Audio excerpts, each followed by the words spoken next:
is the MLB Strategy Show here on Friday, August the 14th, 2020. Greg, appreciate you joining me. I know we were supposed to work together last Friday, but, when a hurricane comes rolling through, as someone who lives in Florida, I'm very aware of what happens. Yeah, the power goes out, and then you start working at a new place, putting out content. It's like, hey guys, guess what? Take me off the schedule indefinitely because I don't know when I can work again. There's no power, there's no internet, but I'm back and rolling this week. Yeah, it's good to talk a little baseball with you here as we preview this large slate here that, of course, the main slate is now 12 games. Initially was supposed to be a 13-game main slate. But, of course, I was doing the Early Bird podcast last night, and me and Adam were kind of joking about apparently the Cardinals are on the slate. Well, they're not on the slate anymore, and you were just talking right before we got started here. It's like, are the Cardinals ever going to be on a DraftKings slate? Yeah, maybe not. They might not be on DraftKings or FanDuel's. Come the end of the year, we're going to be like, Paul Goldschmidt, who is this guy? Like, the star players who are on the Cardinals are going to be so irrelevant for our purposes because if DraftKings and FanDuel aren't including the doubleheader 7-inning games on slates, like the Cardinals might play doubleheaders almost the entire season to make up all their games. So we're just going to be a point where this team is irrelevant for fantasy. We're never going to see them on a slate. Oh, they were. I was looking at Dylan Carlson, who was called up last night. So when you're calling up your number one prospect, he's going to be in the lineup. And I know DraftKings had him salaried at $3,300, so he was going to be a guy that I was going to be kind of looking at if that game takes place. However, it's not going to take place. They'll now slated to be a part of a doubleheader tomorrow. I'll believe it when it actually happens when it comes to the Cardinals, because sure. It's just. I was reading the article on MLB.com a little earlier about, now it's 18 people in the organization who had coronavirus. It's crazy, and it kind of also, I think it kind of makes you wonder if you're a White Sox player. Are you sitting there going, do we really want to play this team? Yeah, and then I think you also get to the point too where, what happened, like how many more teams does it take to get infected to where, the season is actually in jeopardy? It seemed like it was a couple weeks ago. Then obviously they ended up carrying on. The Indians had a little bit of an issue with players, but hasn't led to any canceled games or actually positive tests. So that's good news. And then the other thing I've been saying too is how many players have there been, baseball, basketball, that just get scratched from the lineup due to a random illness over the last couple of years? It is a totally different connotation now. Like you see a guy scratched with flu-like symptoms or whatever. That was just commonplace a year ago. Now you start thinking like, oh my God, is the season going to be canceled? What's going to happen? But usually it's just nothing too serious. But, of course, main slate on DraftKings, 12 games, first game 7:05. Same thing on FanDuel. We do have 2 games that are not a part of the main slate. If you want the all-day slate on FanDuel, the Rays Blue Jays game is in there. Nats Orioles will be on before that. By the way, if you've not seen the Rays, that offense playing the Red Sox has woken up. Yeah, for sure. And I think we're going to have a really good chance to target the Yankees for some of the same reasons today, because it's going to be a bullpen game, and the Red Sox don't have a good bullpen, and they burned it all yesterday because they gave up 17 runs and the starter lasted 2 innings. Yeah, I mean, we can, we'll get into that Yankees Red Sox game because as I on my computer here, I write a bunch of sticky notes of various things I'm going to mention on the show, and Yankees are one of 4 teams I have listed as teams to target in terms of potential stacks to check out. Of course, do got to mention that we are sponsored by Yahoo, but let's start off with that main slate. First game we got is the Mets and the Phillies. They will pitch off here at 7:05. As we do this show, the Phillies still have not announced their starter. We do know Jacob deGrom is going to go for the Mets, and I mentioned this to Adam last night on the Early Bird podcast of because of what happened in his last start. I had Jake deGrom in many lineups last Sunday, and then as he gets that blister on his finger, I'm kind of going, oh crap, like as I'm sitting going, well, there goes a good amount of my lineups, but he ended up still pitching through it. And the note on MLB.com said that he planned to file off the blister between starts and doesn't consider an issue. So I'll ask you the same question as Adam. Is it an issue for you? Because especially he's the highest priced pitcher on this slate. Yeah, so I mean, it's slightly an issue, but here's also why it, in a weird way, kind of makes him potentially a better play. It's going to impact his ownership, and I don't know if it's going to impact his production or not. So we look at the projected ownership right now, and the big question on the high end for this slate is going to be Jacob deGrom or Garrett Cole. So we can't really talk about one without mentioning the other. DeGrom $600 more expensive on DraftKings. If we look at the ownership, it's reflected in some of those blister concerns. Jacob DeGrom right now, early ownership projections at Awesemo.com, which you could see if you sign up to be an Awesemo Plus member. Jacob DeGrom projected for 13% ownership. Garrett Cole projected for 32% ownership.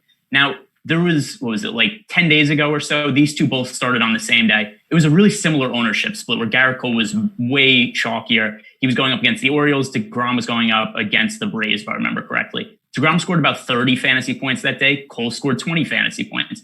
So I think for cash games, Cole is the safer choice. We don't have the blister concerns or anything like that. He also has an easier matchup, I think, against the Red Sox, which is weird to think, but the Red Sox don't have a very good offense this year. And then also with DeGrom, it's just with that about a third of ownership less, 13 to 32. I just think it makes for a really good leverage play. So Cole is the cash game play for me, but DeGrom's a really good pivot in GPP. Looking at just the bats in this game, I know on the Early Bird podcast, we really talked about the Mets bats. Looking at Terry's article that he has up over at Awesemo.com right now that you can check out. It's an article that I check out every day. Is his top home run candidates, and when it came to the Mets, he had Michael Conforto. Also, he also noted that Pete Alonso's number is a little higher, and for the Phillies, he had Bryce Harper.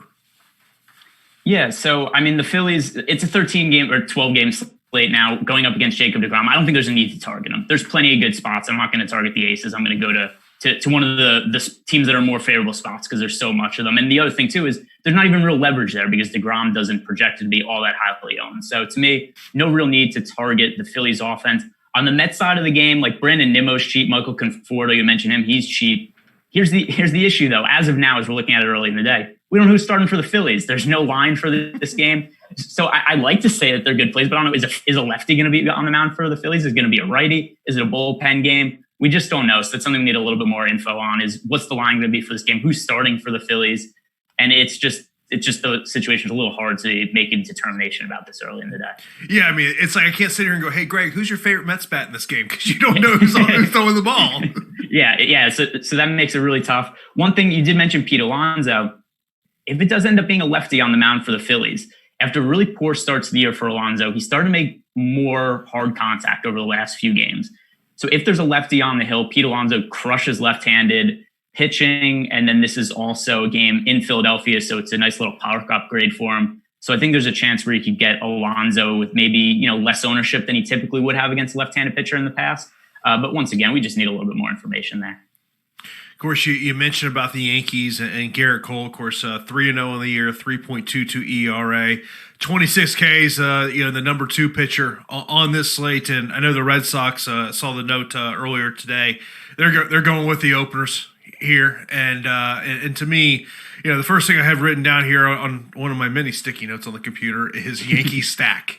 Yeah, for sure. So, you mentioned also before, like how hot the Rays bats have been. They scored 17 runs against the Red Sox yesterday. And we look at what happened in that game. The Red Sox called up Kyle Hart out of AAA to pitch, and he's been terrible in the minor leagues. But that's how thin their pitching is. They're like, hey, this guy sucks in the minor leagues. Maybe he'll be good in the major leagues. Not really how it works. Guess what? He sucked in the major leagues also. And he only goes 2 innings. The Red Sox have to go to their bullpen early. They gave up 1 million runs. It got to the point where the Red Sox brought in position players to finish the game. Jose Peraza, starting middle infielder, comes in, throws like a 70-mile-per-hour fastball over the middle, line drive over the middle, gets hit in the leg. He's hurt. He comes out. Kyle Plawecki, the catcher, comes in, ends up being the best reliever on the Red Sox all day. Pitches a scoreless inning. The only guy who I can remember with a clean inning all game. The point being, the Red Sox bullpen is thin. It's not good to begin with. So now we're going to get the Yankees, one of the top offenses in baseball, going up against a really weak Boston bullpen that's already stretched out. This is just such a smash spot for the Yankees. They're going to be expensive. One thing we have to pay attention to is Aaron Judge has missed the last couple of games. He's dealing with a lower body injury. It's not clear if he's going to be in or out of the lineup today. If he's in, then I think he's worth paying up for, though he's pretty expensive. Something to notice, and I know we got it on Slack and on YouTube. Apparently, Spencer Howard is going to be pitching for the Phillies today. All right, let's see what I could find out on Spencer Howard. While you figure that out, I think one thing also mentioned here is when it comes to the Yankees, we got to look at Aaron Judge and the injury aspect. He's been out for the last 2 days, so we'll see if he gets back into the lineup tonight. But obviously, you look at various bats in that Yankees lineup that you're going to look at, you're going to target. When you look at who the openers are going to be for the Red Sox in a situation, Brewer and Brazier are the two that you're looking at there, priced at $5,000 and $4,400. On DK, I mean, obviously, I think, when I'm looking at pop or stacks, I think the Yankees are going to be a pop or stack today. Twins, Indians, A's, I think are all kind of teams that I'm looking at that, and just in terms of me, those are teams I'm looking at as stacking. All right. So Spencer Howard, he is the top prospect in the Phillies organization. On FanGraphs, he's ranked the number 25 overall prospect in baseball. Not much of a sample size on him this year. He's only pitched 4 innings. The major league level had a pretty subpar start in his only outing. Really strong minor league numbers over the last couple of years. He had last year in Double-A, a 2.35 ERA, struck out over a hitter per inning. In A-ball, 1.29 ERA, struck out 12 hitters per 9 innings. And his price looks like he's min price on DraftKings.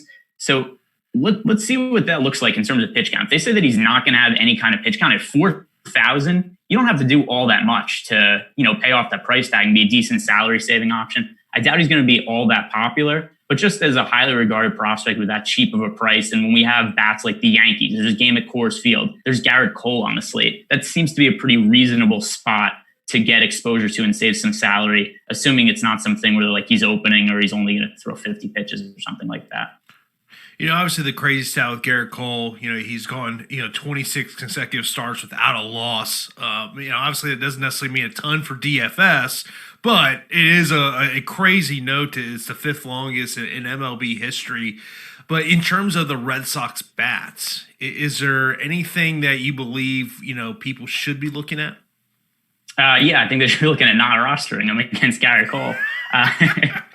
So we look at Boston's offense this year. Obviously, Mookie Betts is gone. I still think overall they're going to have a decent offense this year. But to start the year against right-handed pitching, 90 WRC plus, a 26.5% strikeout rate.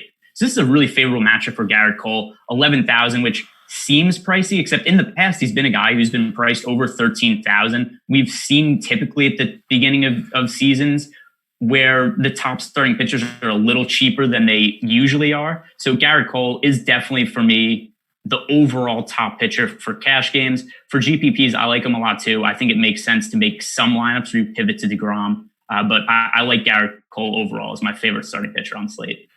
Of course, this is the MLB Strategy Show right here on Awesemo.com, and we are sponsored by Yahoo Daily Fantasy Sports, the most trusted name in fantasy sports. Yahoo DFS now includes CSV upload and CSV edit features for those looking to play multiple lineups. Claim up to $30 in Yahoo Sports reward points by signing up and using the promo code Awesemo. Make better choices. Choose Yahoo Daily Fantasy. Of course, you heard Greg talking about those great tools we have over Awesemo Plus. And sign up for an Awesemo Plus MLB Weekly Pass. Get access to all the great Awesemo Plus tools and content for MLB DFS with the Awesemo Plus MLB Weekly Pass for $15.95. This includes full access to Awesemo's leading player projections, ownership projections, and the all-new top pitchers tool and more. Get your pass today. Greg, you're going to learn here. Sometimes I'll call pitchers fighters. It's like a running joke. Some of them are. When I do the NASCAR show, I call NASCAR drivers fighters. It just happens, They do flip each other off from time to time when they get upset. They throw hands from time to time. They crash cars, get out, curse each other out, throw punches. Why not? Why not call them fighters? Look, sign me up for Joe Kelly pitching up against the Astros next. For sure. See what happens. For sure. For sure. And NASCAR, they're equipped too. They've got helmets, they've got gloves on. Why not punch each other in the face a few times? Exactly. Next up, we'll talk about the Braves and the Marlins. Kyle Wright going for the Braves. Pablo Lopez going for the Marlins. Pablo Lopez, in his starts against the Braves, he's 0-3 with a 3.54 ERA. At home in his career, he has a 3.51 ERA in 100 innings. Yeah, so here's the deal with Kyle Wright on the mound for the Braves. Until we found out that Spencer Howard was pitching, I thought Kyle Wright was kind of a decent SP2 choice because 6,500 on DraftKings, a fairly highly regarded prospect. Hasn't pitched great at the major league level so far, but he strikes out about a hitter per inning. Control is a major issue for him. But now that we have Spencer Howard at $2,500 cheaper at the min price, it kind of makes Wright not a guy that I'm considering anymore. And then we look at the Marlins side of the game. So many games on the slate, I don't think we have to target their bats. Braves offense, I think that they're a fringe stack. They are fairly expensive. There's other teams I like. So this is a game that overall I don't have too much interest in. Obviously, one of the bigger news with the Braves is Acuna being out for this series. Adam was mentioned in Sarte as someone that obviously will probably fill that role with him being out this series. So that's something, to pay attention to there. And look, the Marlins have been one of the bigger surprises of this short season. Yeah, for sure. I have a bet on them at 250 to 1 to win the division from before the season started. But what I did was when we first found out it was only going to be a 60-game season, I just looked at the odds. I was like, all right, which team just have ridiculous odds to win the division? Because there's so much variance in a shortened season. So I have the Marlins at 250 to 1. I have the Royals at 200 to 1 to win the AL Central. And I mean, it's not that there's a good chance to pay off, but it's just if one of these teams is in the running halfway through the season, then I could hedge. And then it's all right, I have exposure to everybody and I'm going to make money somewhere because the odds are so long that I could, get in on some of the other teams at shorter numbers and get exposure to everybody. Yeah. As my dog apparently hits my light. He wants to get in on the show. Apparently, he decided he just wants to stretch in the tripod's a little bit in his way. Apparently, anything else you want to touch on the bats before we move on in this game? Not really. I mean, it's a 12-game slate, so we have to kind of make cutoffs somewhere, and there's enough good spots. It's kind of like any team that's fringe or doesn't really stand out. It's just going to be a pass to me. This isn't like a 6-game slate where we need to have exposure everywhere. Then we got the Indians and the Tigers. Nova going for the Tigers in this one, 1-0 with a 5.74 ERA, 8 Ks. He's 3-3 in his 7 career starts against Cleveland. He was 1-2 last season against them. Yeah, he's not somebody who I really think of as a particularly good pitcher, especially for fantasy purposes, just because even though strikeouts have been okay this year, in the past he's been a guy who just allows a ton of contact. He does just enough to kind of hang around in the league. So he's pretty consistent, like a 4-5 pitcher on a bad team's rotation is never really good enough to be on a good team at this point in his career, but he's just good enough where he sticks around in the league. No real reason to target him. Mild interest in the Indians offense going against him. The price tags are a little bit of a concern because we have Jose Ramirez at 5,600, Francisco Lindor at 5,200. That stands to reason if you're going to stack the Indians, you kind of want those two guys in because that's where a lot of the production comes from. In terms of other bats on the team, at the bottom of the order, there are some cheap bats. Sandy Leon, min price at catcher. Mike Freeman, 2,400, second base and shortstop eligibility on DraftKings. So if you do want to make a stack of the Indians, there are some cheap bats you can combine some of those more expensive bats with to make it happen. A team that I have a little bit interest in, not all that much interest. And then on the high end, Adam Savali, 9,300. I don't think he's going to have almost any ownership just because we have DeGrom, we have Garrett Cole at the high end, but he's a pitcher who strikes out a decent amount of hitters, about a hitter per inning. The Tigers don't have a great offense against right-handed pitching. Where are they? 81 WRC plus and a 31.2% strikeout rate. So the Tigers strike out more against right-handed pitching than any other team in baseball and also bottom 10 in WRC plus. So good matchup for Savali and a guy who might go overlooked. So makes him worth exposure to in GPPs because it would not be shocking to me if he was able to put up 25 fantasy points against this team. Yeah, over at Awesemo.com, Terry had wrote about an Indian stack of Jose Ramirez, Francisco Lindor, Carlos Santana, Familia Reyes, and Oscar Machado. I can get behind that. And then one more note on Savali before we move on. Only projected for 3% ownership according to the early ownership projections at Awesemo.com, but a 10% chance of being a top 2 pitcher on the slate. So if you just look at those numbers, that seems to be a little bit of a good leverage spot there. He's projected to be in the optimal lineup way higher than what his ownership is. Moving on, we have got the Pirates and the Reds. Sonny Gray going for the Reds. Chad Cole going for the Pirates. Sonny Gray 3-1 on the year, a 2.25 ERA. He's got 35 strikeouts on the year. Chad's 0-0 with a 2 ERA.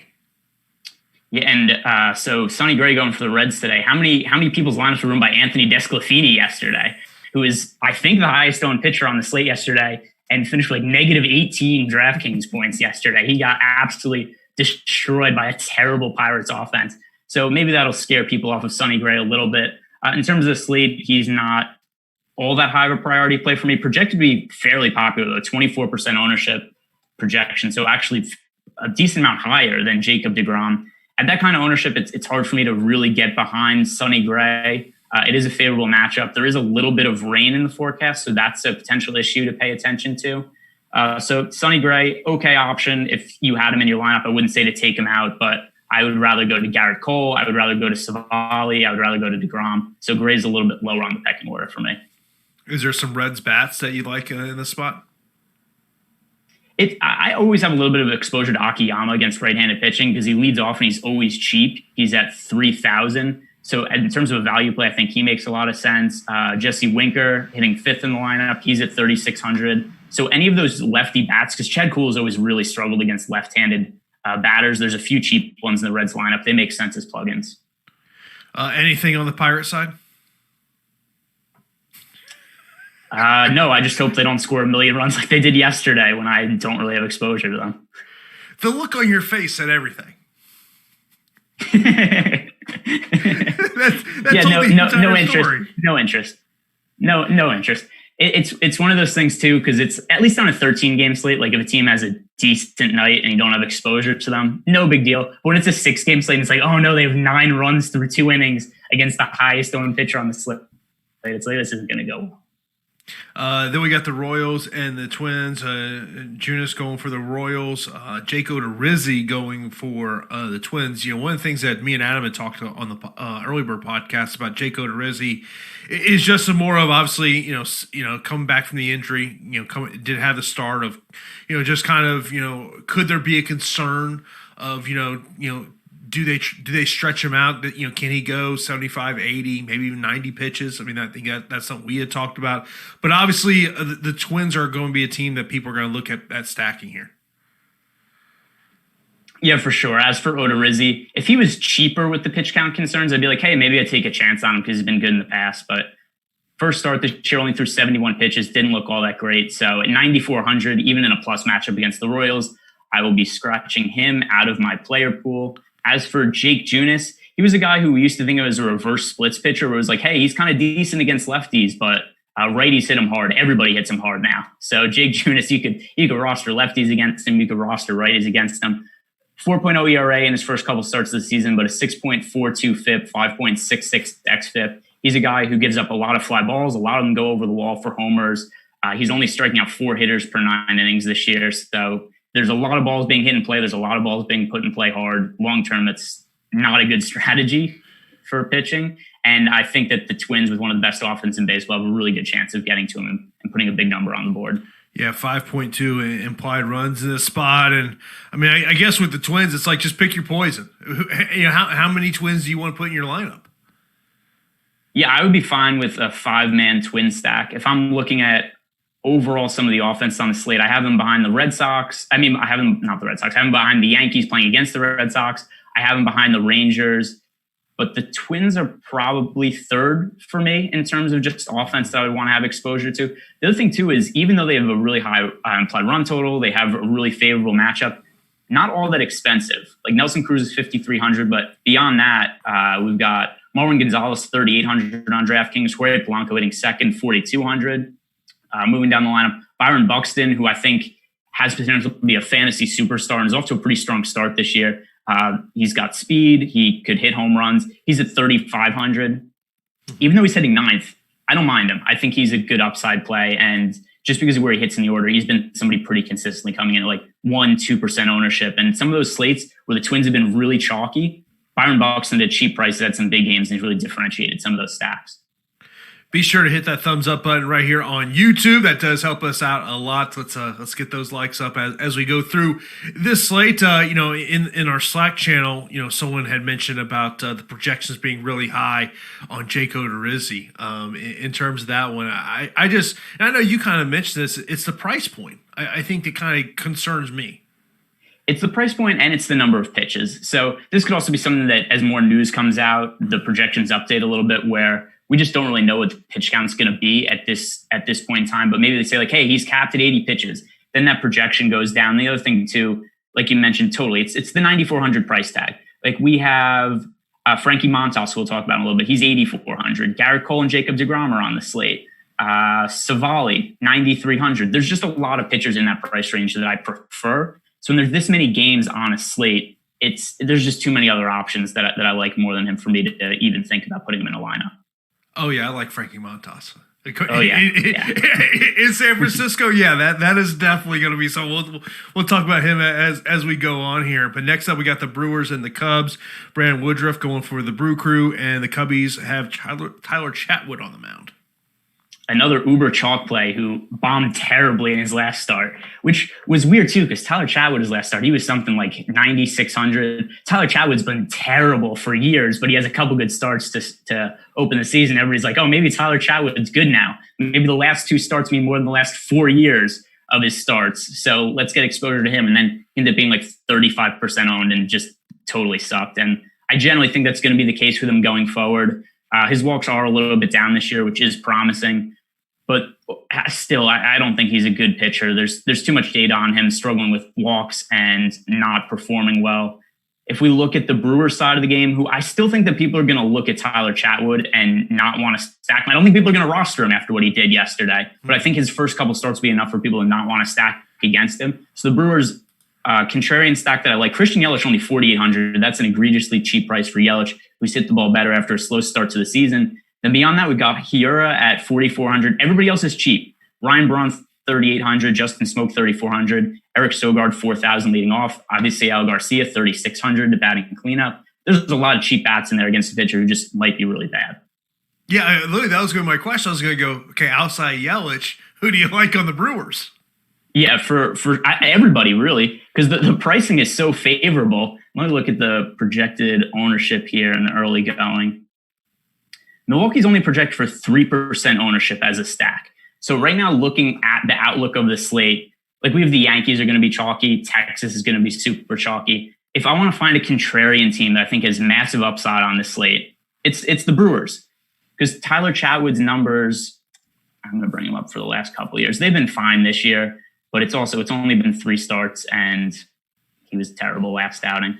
But last year, come on, Fangraphs, load. There we go. All right. So the last couple of years, Tyler Chatwood, 4.34 walks per 9 innings, 8.25 walks per 9 innings the year before. He's a guy who's been walking more guys than he's struck out when he's at his worst. Also, home run to fly ball rate over the last few years, 20%, 11.1%, 22%. When the ball gets hit in the air, it goes out of the park. The Brewers have a good offense. They're favorably priced. Tyler Chatwood is probably really terrible, even if he's gotten off to a better start this year than in other seasons. So this is the contrarian stack I like today. You were mentioning about various stacks, but we also have a game in Coors Field, so that's also something you got to pay attention to. The Rangers and the Rockies. Lance Lynn going for the Rangers. Ryan Castellani going for the Rockies in this spot. Obviously, the fear here, when it comes to the Rockies pitcher, is pitch count of how far will they let him go going 6 pitches in his last outing. But obviously, Coors Field's always going to be a ballpark we're looking at. So listen to the AAA numbers for Castellani last year. The Rockies AAA organization, he had an 8.31 ERA, an 8.25 FIP, 6.25 xFIP. He gave up a 30.4% home run to fly ball rate. In his one start this year, a 0 ERA, he gave up no runs. I'm going to say that's not sustainable. This is a guy who got just destroyed in AAA last year. And now they're like, hey, you know what? He had one decent start. Let's give him another run at Coors Field. This is not going to work. The Rangers, I love them as a stack. I don't know how the Rangers aren't a bigger favorite in this spot because Lance Lynn on the mound for Texas, far better pitcher than what Castellani is. Like Lance Lynn has looked terrific over the last couple of years. And then not only did he not pitch well in the minor leagues, but he put a ton of guys on base, 6.23 walks per 9 innings. He doesn't have strikeout stuff. This is just such a disaster for him in Coors Field. The only real concern is the price tag of the Rangers, because a lot of these guys are expensive. Shin-Soo Choo, $4,700, Joey Gallo, $5,400, Todd Frazier, $5,000, Rougned Odor, $5,100. So there's a little bit of an opportunity cost here, right? Because if you roster some of these bats, it's going to be tough to fit in some of the aces with them. But here's the good news. We've got Spencer Howard pitching for the Phillies now at min price.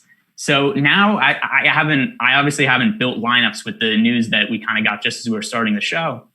With Spencer Howard at 4,000, maybe with some of the bats towards the end of the Rockies lineup, like maybe throwing Kiner Falefa at 4,000, Willie Calhoun at 4,200. Maybe those guys with Spencer Howard at 4,000 and Garrett Cole, maybe it is viable to make a Ranger stack that fits Garrett Cole in. Obviously Joey Gallo, 5,400 is always going to be someone people are going to look at. The Rockies bats, you got to pay up for them as well. Trevor Story, 6,200, Arenado, 6,000, Blackman, 6,000. Are there some bats in this lineup that, say under, 4,500 that intrigue you?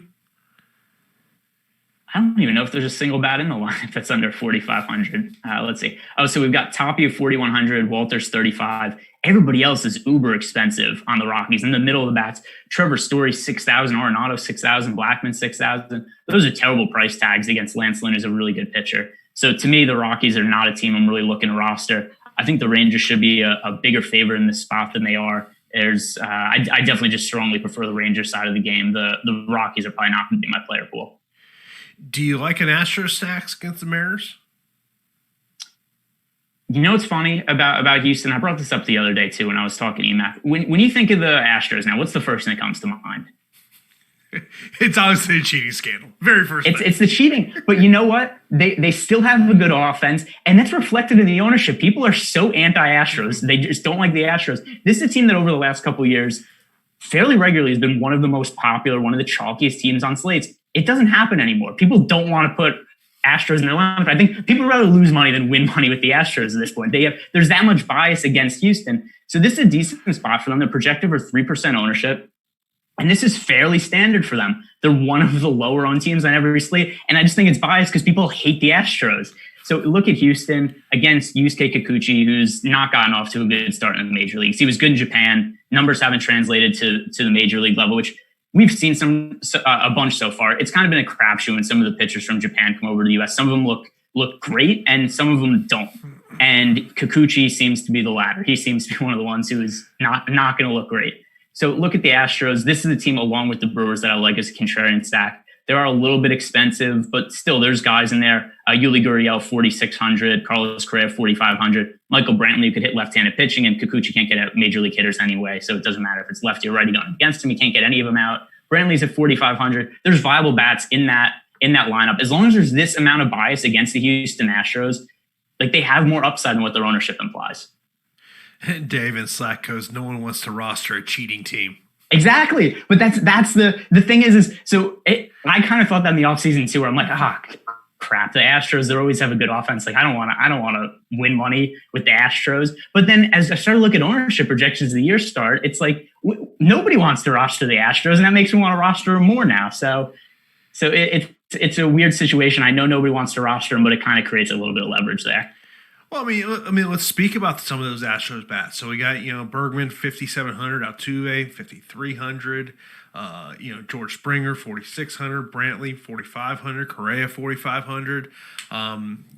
You mentioning about, this could be an opportunity for people to, find some low ownership options. Yeah, for sure. And I mean, I mentioned some of those cheaper bats towards the end. The one who I think probably makes for the worst value, like Altuve is not off to a good season, and he's looked pretty frustrated at the plate a bunch of times, and it's not reflected in his price yet. It's still 5,300. So he's probably not a guy I'd want in stacks. But George Springer, 4,600, that's a lot cheaper than we usually see him. And then some of those other guys I mentioned, Correa's off to a good start. Gurriel at 4,600. I like them as a stack a little bit. They're one of the contrarian stacks I'm on today. Valdez has pitched, he struck out 19 in 17 and 2/3 and only walked 3 Is he a pitcher that you might have a little share in? Maybe a little bit. He's still low priority for me. There's the other guys who I like a lot more. Let's see, what's his current ownership? He's projected for 24% ownership also, 8,800. I don't think that you can't play him. I think he's fine. I'm going to be lower on him than the field, though. If we just look at the ownership projection compared to his projection to be a top 2 pitcher on DraftKings on Awesemo, we've got 24% projected ownership compared to just an 11% chance to be a top 2 pitcher. So I think he's going to be a little bit over-owned versus what the expectation is for his production. It is a great matchup, though. But then we've got the Padres and the D-backs. Lamet going for the Padres, 2-0 with a 1.61 ERA, 28 strikeouts. His slider is bringing a 48% whiff rate. Opponents are just hitting 118 against his slider. Taking on Kelly, who's 2-1 with a 2.29 ERA, and he's got 15 strikeouts. Yeah, pretty good pitching matchup in this one. One thing I thought was pretty surprising coming into the year is I was just looking at sportsbook odds and the Cy Young, and Dinelson Lamet was like 17 or 18 to 1 to win the NL Cy Young. Like, he was one of the favorites. And I was like, well, that's crazy to me. I like Lamet. I like him as a prospect, but I thought like that seems to be like a way overestimation of the upside of Lamet. 11.28 strikeouts per 9 innings so far this year. He's kept his walks in check, 1.61 ERA, 2.63 FIP. So maybe the sportsbooks knew something I didn't, because he looks terrific so far to start the year. He's been the ace of the rotation. I kind of thought it was going to be Paddock, but so far it's looked like it's Lamet. He has terrific stuff. I've always been a little concerned that because of his control issues that he was going to end up being a bullpen pitcher. But as long as he's keeping those strikes, the strike zone in check, walking under 3 hitters per 9 innings, he's got the stuff to stick as a starting pitcher. He's been great. At 9,200, I think there's a good amount of upside in him. Comparing him to like Valdez, who we just talked about, Lamet only projected for 7% ownership compared to 24% for Valdez. So to me, with both of them having kind of similar upside, because the Diamondbacks don't have a great offense either, I think that Lamet is the stronger GPP play. What about some of those Padres bats?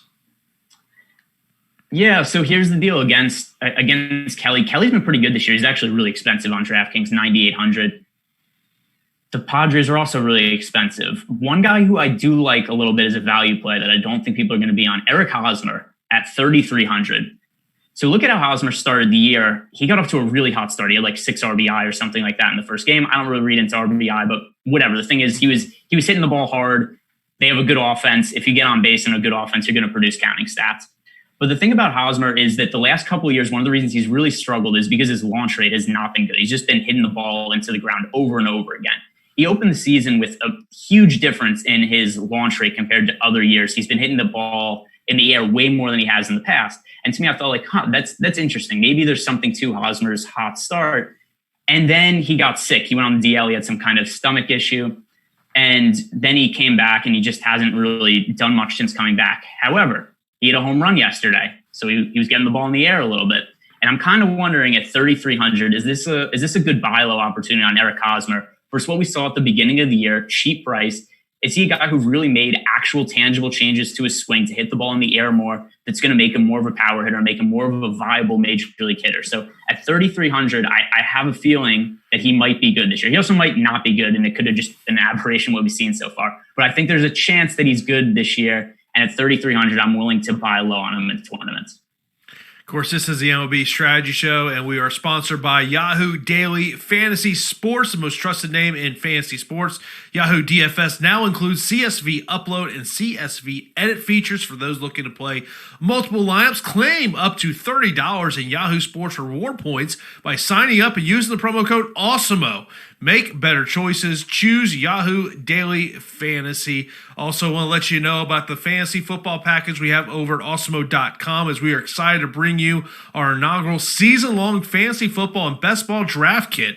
Using the same tools that have helped make Alex Awesemo Baker the #1 daily fantasy sports player, we have compiled a package that will revolutionize the way you prepare for fantasy football drafts. For $29.95, our draft kit includes everything you need to prep, including rankings, projections, sleeper tools, loads of content from our experts, and the Draft Wingman, which will update team projections in real time based on who you've already drafted. And as an added bonus, new members of the FFBC, your home for pay-for-play season-long fantasy football leagues and contests, get a $35 credit when they they sign up for an Awesemo draft kit, which basically makes it free. Don't miss this one. Dominate your fantasy and best ball leagues today. Let's move over to the Dodgers and the Angels. Clayton Kershaw going for the Dodgers. Patrick Sandoval going for the Angels. Yeah, Clayton Kershaw, not so hot in his last start, going up against the Giants in what was a pretty favorable matchup. Looked off right from the start, gave up a home run in the first inning, gave up another home run in the second inning. He was a chalk pitcher that night, was never able to get on track. And I think that's going to drive people away from him, but kind of for good reason. At this point in Kershaw's career, the velocity is down a little bit. Tough matchup against the Angels, who, I mean, their offense is loaded this year. Now they've got Rendon in the mix. They've got middle of the order Trout, Rendon, Ohtani, Justin Upton's still there. Albert Pujols is not really a good bat at this point in his career, but there's still some power upside there. So I look at Clayton Kershaw compared to the other high-end pitchers on the slate. Like, I understand that he's not going to have much ownership. He's only projected for 1% right now, but he's just such a weaker option to me than Cole, than DeGrom, than Lamet, who we've already talked about. So to me, if you want to have some shares of Kershaw just because he's going to have such low ownership compared to the other guys, that's fine. But in a vacuum overall, he's not a good play to me in a really tough matchup against the Angels and with his increasingly diminished velocity. Of course, if you had Mookie Betts last night, you're pretty good. You're feeling pretty good about yourself leading today. Obviously, he's not going to mimic what he did last night, scoring 53 points on DK. Who knows? You would not think it's likely to see back-to-back 3-run homer games, but is he someone you're looking at here? Yeah, he's okay. I mean, at 5,600, you have to be a little bit concerned with the variance of baseball and just what his ownership is going to look like after hitting 3 home runs yesterday. So I think there are other high-priced guys like Aaron Judge. If he's in the lineup, probably makes for a better play. We've got Christian Yelich we talked about earlier. He's $800 cheaper. To me, he's a better play. The other thing, Mookie Betts, 5,600. That's a really expensive price tag when there's a Coors game. There's high-end pitchers who are on a roster.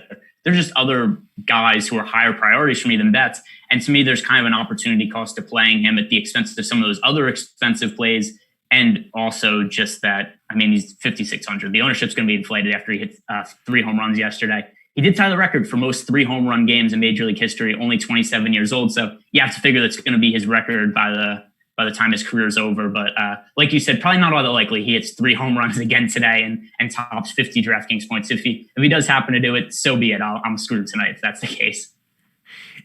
With Clayton Kershaw, after coming off that bad performance, like, to me, he's just going to be a guy I'm just going to kind of monitor ownership and see kind of where we think that's going to end up at. Yeah, I think the other thing I'm concerned about too is just the pitch count. The Dodgers have been pretty conservative with how long they've let starters go into games so far. And his first 2 starts of the year, also coming off that, remember, he had the back injury. He was supposed to start on opening day, hurt his back lifting weights, ends up getting scratched from the start, comes back, throws 81 pitches and 85 pitches.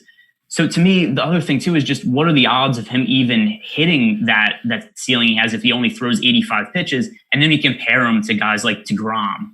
You compare him to guys like Cole. And it's just the odds of him out pitching those guys in limited pitches. It's just so slim to me. So he would have to have no pitch count restrictions for me to even consider him. And I'm not sure that's going to be the case.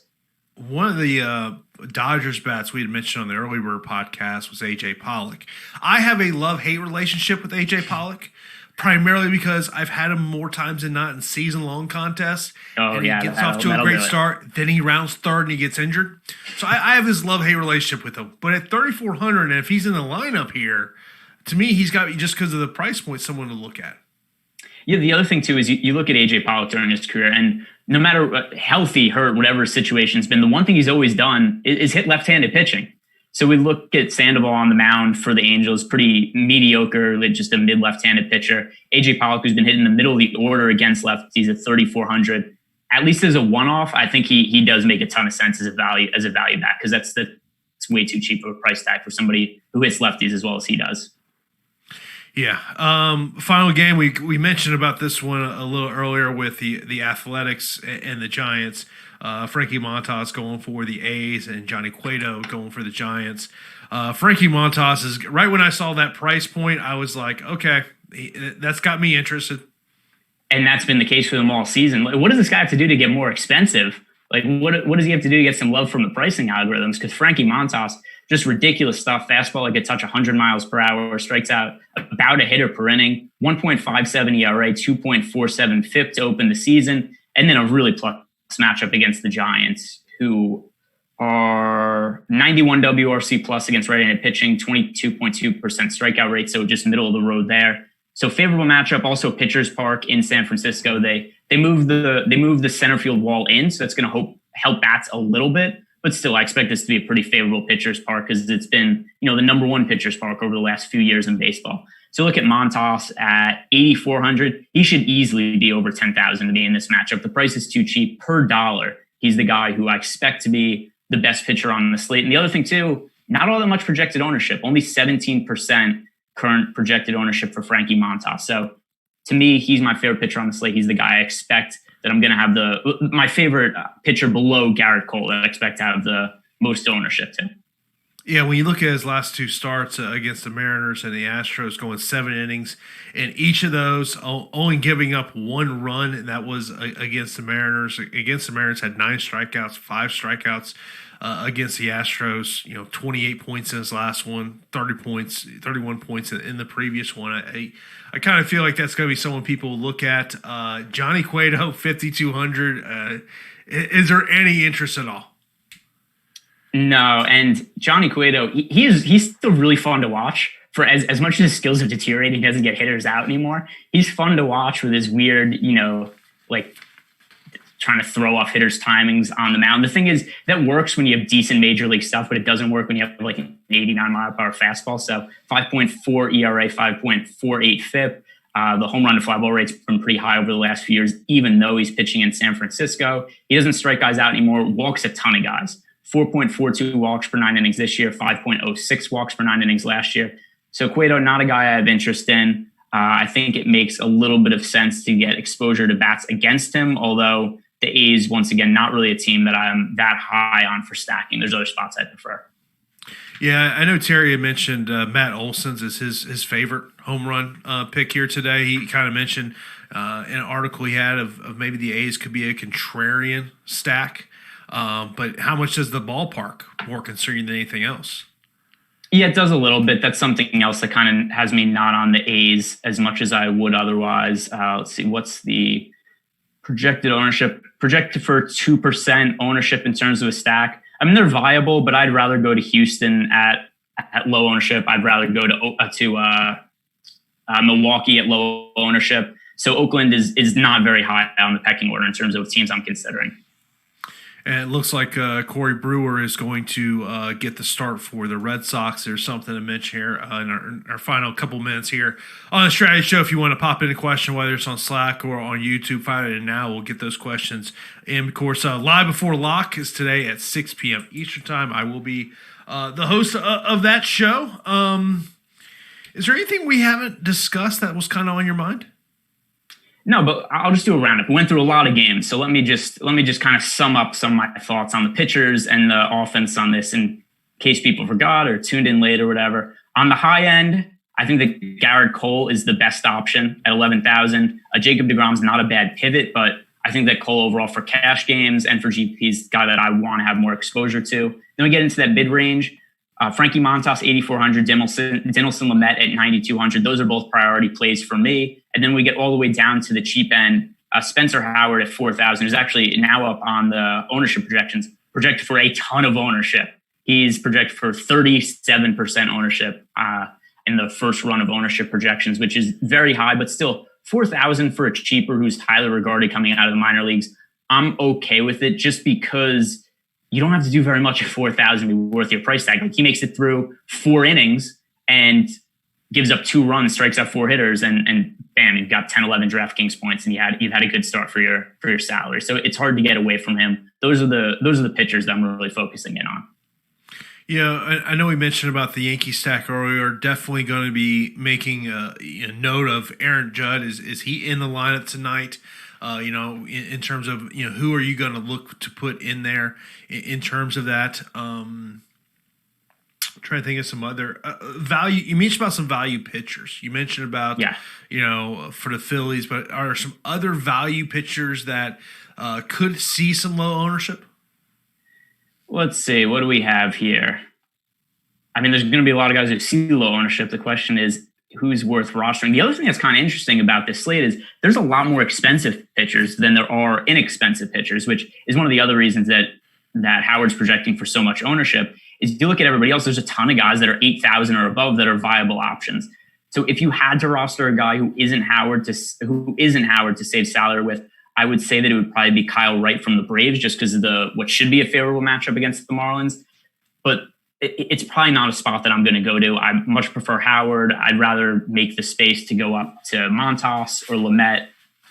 So to me, for the slate, like that's really where I'm looking at my pitcher ownership, is the guys that I mentioned before. And then we get into the offenses. On the high end, I like the Yankees and the Rangers. One thing that's really interesting about the Yankees, only projected for 1% ownership as a stack right now, which I have to think that's going to change now that we have a confirmed starting pitcher for the Rangers. But right now, the Yankees only project for 1% ownership and the second highest percentage chance of being the highest scoring team on the slate. So if that holds true throughout the day, that makes them just a really strong player. If that's the same situation 5 hours from now, then they'll be my highest owned team on the slate.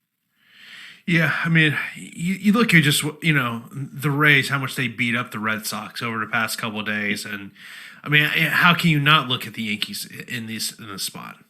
Yeah, it's impossible not to. And that's why I assume that as we get later in the day that 1% projected ownership is going to go up. I think that was more just the nature of this morning. There was no total for the game. There was no money line for the game. And that was because the Red Sox hadn't announced the starting pitcher yet. We knew it was probably going to be a bullpen game, but now that we have that confirmed with Brewer on the mound, I think that we're going to get an implied run total for the Yankees that'll probably match the Coors game, if I'm being honest and looking at that. They might even be higher than the Rangers by the time that the dust settles and where the line sits.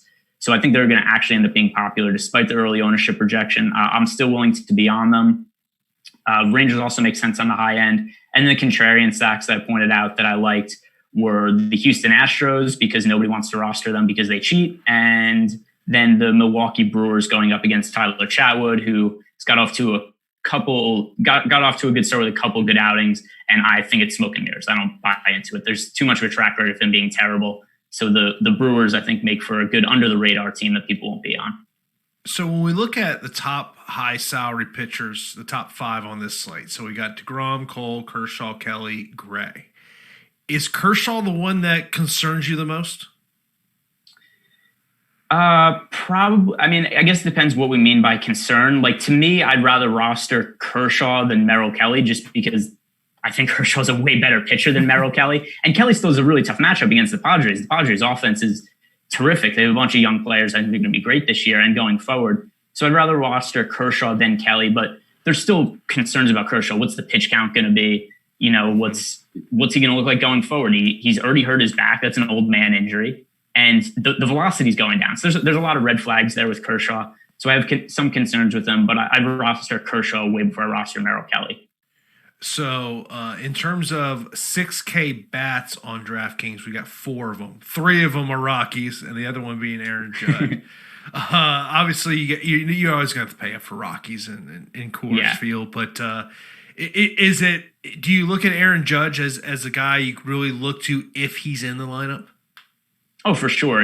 Especially against that terrible Red Sox bullpen, where the Yankees, I mean, I think that by the time the line comes out and it's been bet and it moves, I think the Yankees implied run total is going to be somewhere around the 6.5 range, which, for reference, that's exactly what the Rangers implied run total is right now. The Rangers 6.5 implied runs, highest on the slate. The Yankees currently 0 because there's no betting line. I think they're going to be somewhere in that 6 to 7 range. So to me, the Yankees are definitely a team to get exposure to. Aaron Judge, I'd way prefer him over the Rockies bats. But like you said, also questionable to play, missed the last couple of games with a lower body injury, some leg tightness. So he has to be in the lineup for us to consider. Of course, anybody's got some DFS questions for you. They want to hit you up on social media. What's the best way to do that? Yeah, G. Ehrenberg DFS. You could message my DMs. I'm needy. I'm codependent. I will probably answer you. So that is always a good way to get into contact with me. Of course, don't forget to check out Live Before Lock. We'll be back here at 6 p.m. Eastern Time today to lead you up into this 12-game main slate. So that's going to wrap it up for the MLB Strategy Show right here on Awesemo.com.